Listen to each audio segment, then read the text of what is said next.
네, 3월 1일 중등부 주일 예배 신나게 찬양하시면서 시작하겠습니다.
시작하겠습니다. 나는 전능하신 아버지 하나님 천지의 창조주를 믿습니다. 나는 그의 유일하신 아들 우리 주 예수 그리스도를 믿습니다. 그는 성령으로 잉태되어 동정녀 마리아에게서 나시고 본디오 빌라도에게 고난을 받아 십자가에 못 박혀 죽으시고 장사된 지 사흘 만에 죽은 자 가운데서 다시 살아나셨으며 하늘에 오르시어 전능하신 아버지 하나님 우편에 앉아 계시다가 거기로부터 살아있는 자와 죽은 자를 심판하러 오십니다. 나는 성령을 믿으며 거룩한 공교회와 성도의 교제와 죄를 용서받는 것과 몸의 부활과 영생을 믿습니다. 아멘. 이 시간에는 나 무엇과도 주님을 바꾸지 않으리 찬양하시면서 봉헌하는 시간을 갖겠습니다.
하나님 아버지 감사합니다. 온 나라가 바이러스로 인하여서 모이기를 폐하여야 되는 요즘 저희가 하나님의 예배를 사모하는 마음으로 이렇게 영상으로라도 예배를 드립니다. 우리의 중심을 보시는 하나님께서 각 가정 가운데 찾아가 주셔서 영상으로 하나님 말씀을 들을 때에 하나님 말씀을 깨달아질 수 있는 은혜를 아버지께서 허락하여 주시고 그럼에도 불구하고 말씀의 길로 가는 저희 큰 기쁨 교회가 될 수 있도록 하나님께서 인도하여 주시옵소서. 이 모든 시간 함께 하신 하나님을 저희가 신뢰하오며 예수님의 이름으로 기도드렸습니다. 아멘. 오늘 읽을 말씀은 시편 23편 1절부터 6절까지 말씀입니다. 시편 23편 1절부터 6절까지인데요. 전도사님이 읽겠습니다. 여호와는 나의 목자시니 내게 부족함이 없으리로다. 그가 나를 푸른 풀밭에 누이시며 쉴만한 물가로 인도하시는도다. 내 영혼을 소생시키시고 자기 이름을 위하여 위의 길로 인도하시는도다. 내가 사망의 음침한 골짜기로 다닐지라도 해를 두려워하지 않을 것은 주께서 나와 함께 하심이라. 주의 지팡이와 막대기가 나를 안위하시나이다. 주께서 내 원수의 목전에서 내게 상을 차려주시고 기름을 내 머리에 부으셨으니 내 잔이 넘치나이다. 내 평생에 선하심과 인자하심이 반드시 나를 따르느니 내가 여호와의 집에 영원히 살리로다. 아멘. 오늘은 이 시편 23편의 말씀을 가지고 내가 필요해 라는 제목으로 하나님의 말씀을 전하려고 합니다. 성경을 보면 하나님은 우리의 목자 되시고 우리가 양이라는 표현이 굉장히 많이 나옵니다. 오늘 읽은 성경 구절에도 여호와는 나의 목자시니 내게 부족함이 없으리로라 라는 말로 시작합니다. 그런데 왜 성경에서는 많은 동물 중에 양과 목자의 비유로 우리와 하나님과의 관계를 나타내 주셨을까 좀 궁금합니다. 너희는 악어고 나는 하나님은 악어새다 라는 비유를 해도 재미있을 것 같고, 양처럼 펭귄들도 무리를 지어 생활하는데 서로 눈치를 굉장히 많이 본다고 합니다. 그러다가 퍼스트 펭귄이 먼저 물에 뛰어들면 나머지 펭귄들도 물에 뛰어든다고 해요. 그러면 하나님께서 너희들은 일반 펭귄이요 나는 퍼스트 펭귄이니 나를 따라라 라고 비유를 해도 굉장히 재미있을 것 같다는 생각을 해보았습니다. 많은 학자들과 선배 목사님들께서 양의 특징을 통해 이 관계를 설명해 주셨습니다. 첫째로 양은 끝없는 보호가 필요한 연약한 동물입니다. 자신을 보호할 기능이 없고 빠르게 움직일 수 없어서 공격을 받았을 때 재빨리 도망을 가기가 힘든 동물이라고 합니다. 그럼 이런 말을 할 수도 있겠죠. 전사님, 이렇게 뿔이 있는 양도 있잖아요 라고 할 수 있을 것 같아요. 그런데 양은 조금 바보래요. 그래서 이 뿔로 적을 공격하듯 쓰지 않고 서로들을 싸우는 데만 이 뿔을 사용한다고 합니다.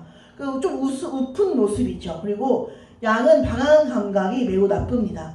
시력이 나빠서 한 치 앞도 못 보는 동물이 양이라고 해요. 그래서 길을 매우 잘 잃어버리는 동물로 유명합니다.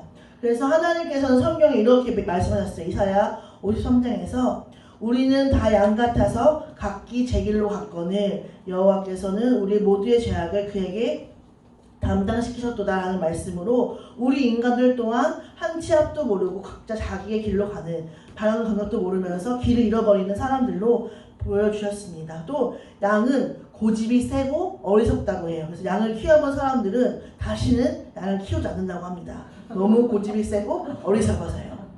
그래서 하나님이 인간과 하나님과의 관계를 설명할 때 목자와 양의 관계를 설명하는지 알 수 있을 것 같습니다. 보호자의 보호가 없이는, 목자의 보호가 없이는 길을 제대로 갈 수도 없고 자신을 보호할 수도 없는 어리석음이 우리 안에도 있기 때문입니다. 하나님이 우리에게 요청하시는 것이 있습니다. 내가 너희들의 목자가 되어줄게. 너희들은 스스로 약한 존재임을 깨닫고 목자 대신 나 하나님의 인도하심을 따라서 살아달라고 라고 우리에게 요청하고 계시는 것입니다. 우리는 우리 스스로를 생각할 때 와, 우리는 하나님이라는 목자 없이 살아갈 수 없는 양 같은 존재들이야 라는 자각이 필요한 것입니다. 이 시편 23편은 다윗이 썼어요. 다윗이 썼는데 우리가 생각하기에 양, 목자 생각하면 넓고 푸른 초원, 양들이 가볍게 뛰놀 수 있는 초원, 어디서나 푸른 풀을 뜯어먹을 수 있고 경치 좋고 햇볕이 환하게 내리쬐는 초원을 생각하지 않습니까? 그렇게 풍요롭게 쓴 다윗의 시가 아니었습니다. 중동의 사막과 같은 메마른 땅, 척박한 땅을 배경으로 해서 쓴 것입니다. 그래서 23편 4절에서는 내가 사망의 음침한 골짜기로 다닐지라도 라는 표현이 나오는데 이 다윗의 환경이 사망의 음침한 골짜기와 같았다라는 것을 우리가 짐작해 볼 수 있습니다. 하나님은 우리의 인생을 가지고 너네들이 사망의 음침한 골짜기를 다니고 사나운 짐승이 언제든지 우리를 공격할 수 있는 위험한 인생을 살아가고 있다라고 말씀하고 계십니다. 그런데 왜 하나님은 그럼 우리를 사랑하신다고 하시면서 가장 좋은 길로 인도하신다고 하시면서 왜 이렇게 사망의 음침한 골짜기를 지나게 하시는 걸까요? 왜일까요?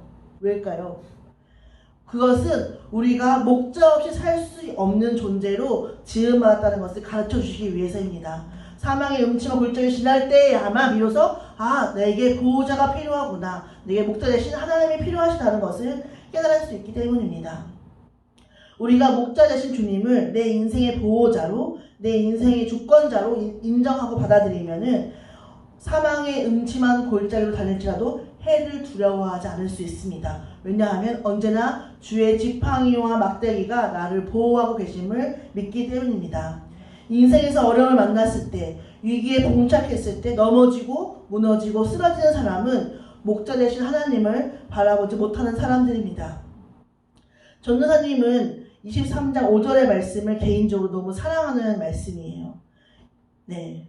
전도사님이 처음 이 사역의 길을 걸어가 하였을 때 너무 어렸었어요. 아시다시피 21살의 젊고 어린 여자애가 주님의 일을 하겠다고 나섰는데 당시 저를 향하여서 비방하는 소리가 상당히 거셌습니다. 제가 뭘 하겠어? 제가 뭘 할 수 있겠어? 하며 저를 무시했고 인정해주지 않았고 저를 비방하고 무시하는 사람들이 다 원수처럼 느껴졌습니다. 어린 나이다 보니 마음으로는 포기하고 싶었지만 그래, 주님께서 부르셨으니 가자. 주님의 지팡이와 막대기가 나를 안위하시니 사망의 골짜기 같을지라도 보호하심을 생각하며 넘어가보자 생각하고 그 시간들을 버텼습니다. 돌아보면 은혜의 순간이라고밖에는 말할 수 없습니다. 하나님께서는 전사님에게 수많은 열매를 허락해 주셨습니다. 그렇게 자신의 나이와 권력과 권세를 내세운 사람들이 결코 경험해 볼 수 없는 은혜와 수많은 영혼들이 주님께 돌아오는 현장에 있게 저를 도와주셨고 세워주셨습니다. 하나님께서 제 원수의 목전에서 내게 상을 차려주시고 성령의 기름을 부어주셔서 스스로 있는 채 하는 자들에게 부끄러움을 당하게 하셨습니다. 사람들이 전사님을 통해서 깨닫게 되었습니다. 하나님께서 일하시는 방법은 사람의 권세, 능력, 지위 등이 아닌 오직 하나님의 은혜로만 가능하다는 것을 깨닫게 하셨습니다. 그리고 이제 전사님이 한 가지 믿는 것은 전사님이 가는 곳마다 하나님의 은혜의 통로가 되는 삶을 살고 있다는 것입니다. 그리고 현재 기도하는 것은 하나님께서 우리 중등부와 함께 하셔서 나눌 수많은 은혜들을 기대하고 있습니다. 지난 재미와 은혜와 감동이 넘쳤던 수련회 이후 코로나 바이러스 때문에 예배를 축소하고 만나지 못하고 있어서 너무 마음은 아프고 슬프지만 지금도 하나님께서 우리 중등부를 당신의 지팡이와 막대기로 안위하시고 인도하고 계신 줄을 믿습니다. 지금 할 수 있는 것이라고는 이런 영상을 통해서 말씀을 전하는 것 뿐이지만 우리가 다시 함께 만나 하나님을 찬양하고 예배할 수 있는 기쁨을 다시 맛보고 싶습니다. 그때까지 보호하심 아래 잘 있다가 다시 꼭 만났으면 좋겠습니다. 그리고 보고 싶으니까 이 지금까지 영상을 본 친구들 설교 잘 들었던 거잖아요. 셀카를 찍어서 겐톡을 보내주세요. 그러면은 얘가 중간까지 말씀을 잘 들었구나 생각할게요. 셀카 찍어서 카톡 보내주기. 알겠죠? 네? 네. 자, 우리 중등부 양들에게 목자가 되신 예수님은 어떤 분이신지 아십니까? 요한복음 10장 11절에 나는 선한 목자라. 선한 목자는 양들을 위하여 목숨을 버리거니와 우리를 위해 목숨까지도 내어줄 수 있는 분이 우리의 목자가 되십니다. 그러니 어려움을 만날 때 우리는 목숨까지 내어주시며 우리를 선한 길로 인도하시는 예수님의 이름을 의지할 수 있는 것입니다. 우리가 예수님의 이름을 의지한다면 우리는 항상 안전한 길로 갈 수 있습니다. 양들을 훌륭하게 이끄는 목자가 우리에게 있습니다. 그 목자는 우리에게 목숨까지 내어주시며 바른 길로 인도하실 뿐 아니라 가장 안전한 길로 이끌어주시는 분이 참 예수님이 우리 안에 계십니다. 그런데 그거 아세요? 아무리 목자가 훌륭하고 아무리 목자가 좋은 길로 인도해도 아무도 그 길로 따라가지 않으면 목자가 되지 못합니다.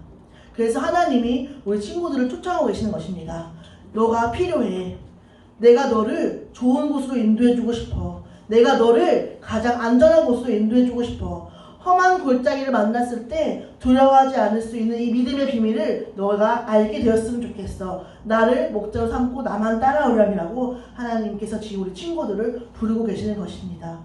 요한복음 10장 27절 이런 말씀이 있습니다. 내 양은 내 음성을 들으며 나는 그들을 알며 그들은 나를 따르느니라. 아멘. 우리를 필요로 하시는 하나님만 따라갑시다. 나는 우리 친구들 한 명이라도 길을 잃어서 방황하게 되지 않고 오직 하나님의 인도하심을 따라가는 여호와는 나의 목자시니 내게 부족함이 없습니다. 고백하는 신앙을 갖는 우리 중등부 아이들 되기를 간절히 바랍니다. 혹시 여러분들 마음 중에 나는 안 하겠지. 전도사님이 나를 선택하지 않겠지. 바로 당신입니다. 전도사님은 그리고 하나님은 바로 당신이 필요합니다. 잘 맞죠? 자, 지금 우리 중등부는 이 노란 카드를 보신 적 있으실 겁니다. 중등부 사순절 묵상을 하고 있어요. 여러분 열심히 하고 계시죠? 네. 보지 못하는 기간 동안 하나님의 말씀 열심히 묵상해서 하나님의 인도하심을 받고 말씀의 길로 가는 우리 중등부가 되었으면 좋겠습니다. 끝입니다. 됐습니다. 되나요? 하나님 여호와 하나님만이 저희의 목자 되시며 저희를 가장 좋은 길로 인도하시고 저희를 가장 푸른 초장으로 인도하시고 저희를 가장 안전한 길로 인도하고 계심을 저희가 믿습니다. 하나님 우리가 늘 말씀 안에서 그 인도하심을 따라 살아가기를 원하며 하나님 그 하나님만을 신뢰하기 원하오니 우리 중등부 아이들 가운데서도 그러한 믿음이 샘솟을 수 있도록 하나님께서 인도하여 주시옵소서. 특별히 만나지 못하는 가운데 있습니다. 그럼에도 불구하고 우리가 말씀을 나누려고 합니다. 하나님께서 말씀 나누는 가운데 말씀이 깨달아지는 은혜가 있을 수 있도록 아버지께서 허락하여 주시고 은혜가 넘칠 수 있도록 하나님 인도하여 주시옵소서. 감사드리며 이 모든 말씀 예수님의 이름으로 기도드렸습니다. 아멘. 우리 주기도문 하심으로 예배를 마치겠습니다. 하늘에 계신 우리 아버지, 아버지의 이름을 거룩하게 하시며 아버지의 나라가 오게 하시며 아버지의 뜻이 하늘에서와 같이 땅에서도 이루어지게 하소서. 오늘 우리에게 일용할 양식을 주시고 우리가 우리에게 잘못한 사람을 용서하여 준 것 같이 우리 죄를 용서하여 주시고 우리를 시험에 빠지지 않게 하시고 악에서 구하소서. 나라와 권능과 영광이 영원히 아버지의 것입니다. 아멘.